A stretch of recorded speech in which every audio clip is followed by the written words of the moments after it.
Anish Tawakley joins us, co-CIO Equity with ICICI Prudential AMC. Anish, good morning. Thank you for joining us. Let's start with your market view, risk versus reward. How would you map the current market setup for our viewers?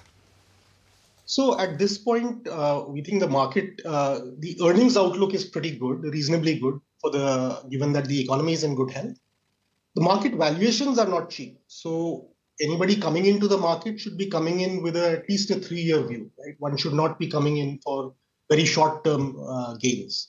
But the economic outlook is very healthy, and earnings outlook is also reasonably robust.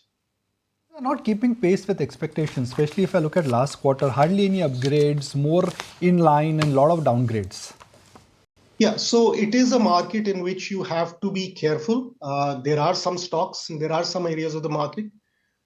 In fact, there are areas in every sector where some companies are, the expectations have gone up too much.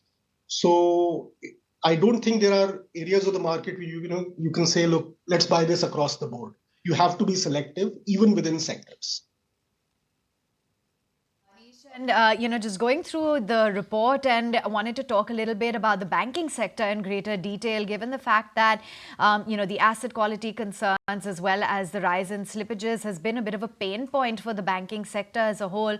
What's the outlook going into the next coming months as to how we could see this sector pan out? Will it be very divided in terms of the frontliners taking leadership or PSUs versus private, or it's going to be a consolidated move?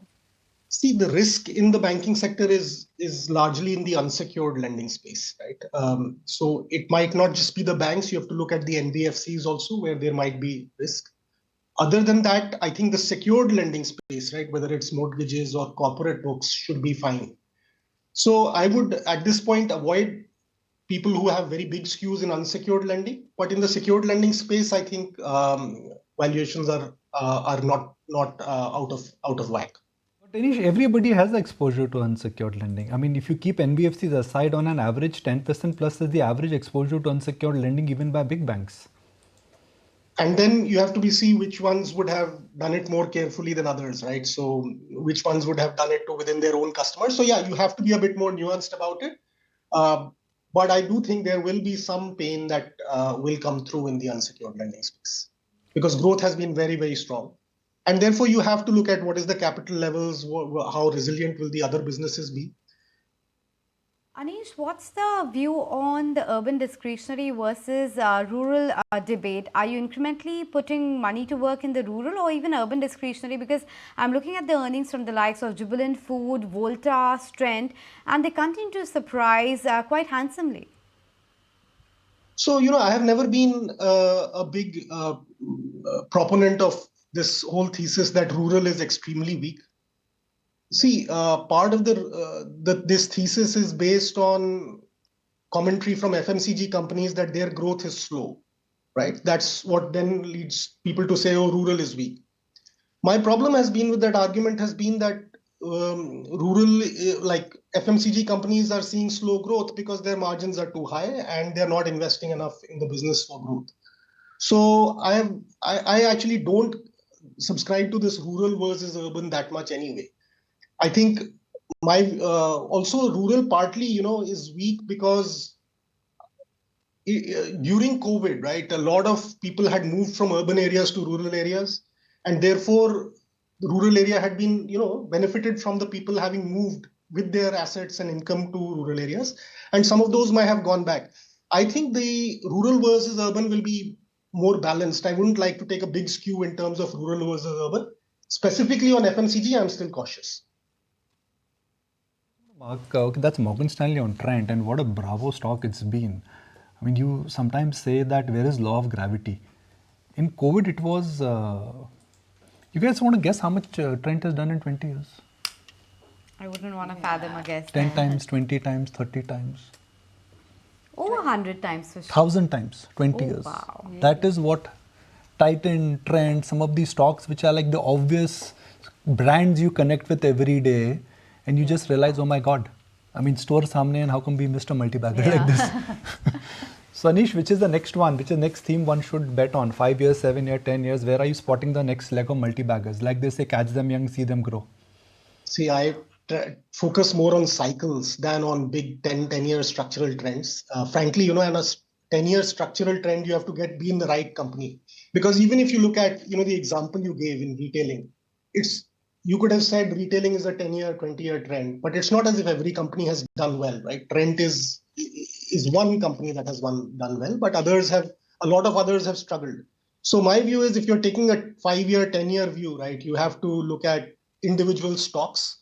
There are like very few sectors. In fact, there is no sector where everybody does well for 10 years.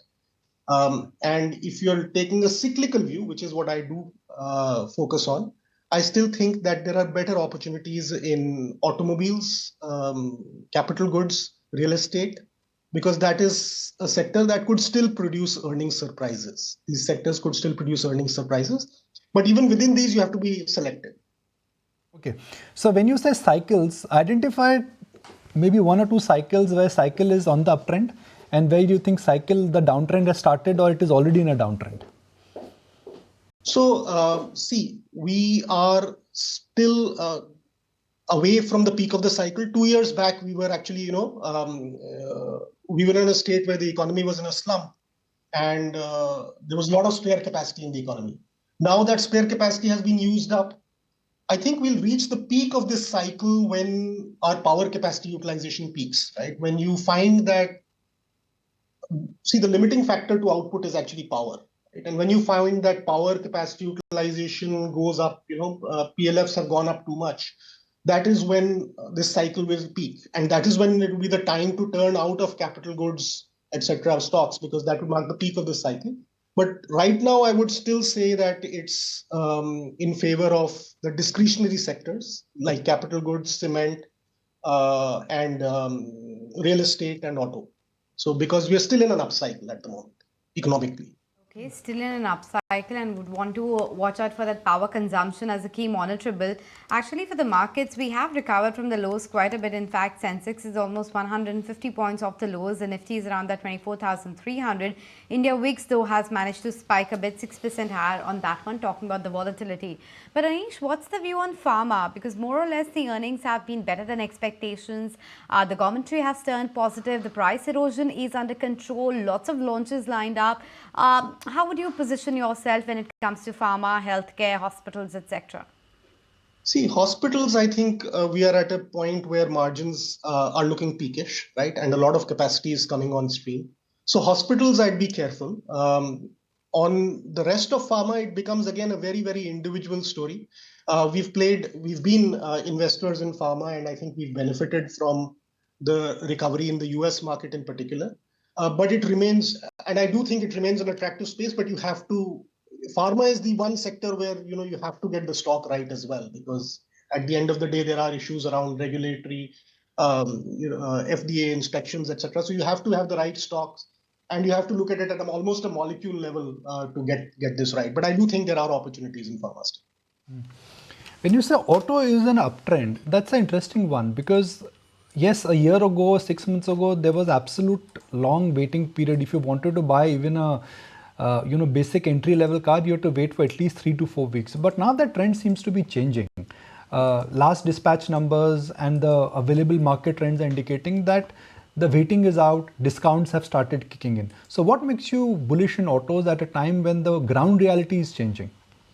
Yeah, I do accept that, and that is something we are monitoring. But I do think, given that the rest of, if the economy is doing well, and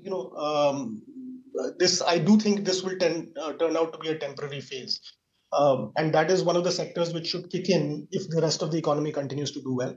And while yes, in cars that there has been weakness of late, two-wheelers is still holding up reasonably well.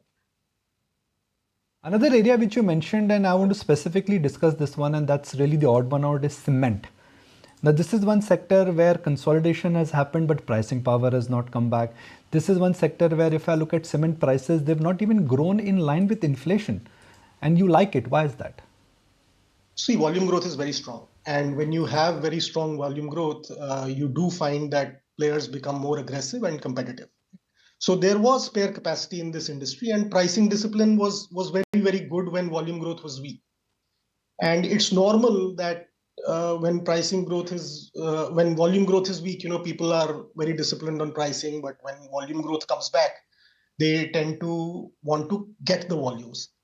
But now there is not that much more spare capacity, so I don't think the pricing environment will deteriorate further. And given that volume growth remains strong, from here, profits should grow in line with earnings. The negative effect of price erosion is probably behind us. What is your view on commodities? Specifically, anything which you think is an uptrend within commodities or a downtrend? First, view on commodities, and then within commodities, soft versus industrial. What's your call? So the one that I'm most concerned about is actually steel and iron ore, because if you see what's been happening in steel is that iron ore prices in that whole space is that iron ore prices have been coming down because iron ore prices were earlier being held up by very weak output in Brazil. Brazil had a big accident in their mining sector, and therefore they were not able to produce. But now they are coming back into the market, and demand in China remains weak. I don't think steel demand will grow in China. And given that China is half the market, basically if Chinese demand is weak or negative, it's very difficult to build a bull case for demand in steel. So with weak demand for steel and iron ore coming back, supplies increasing, keeping a lid on, therefore, the cost of production of steel, I do think steel is the one where one should be most cautious. Okay, Anish, on that note, we'll let you go. Thanks so much for making time and speaking with us today about it. If you like this video, then like, share and subscribe to ET Now.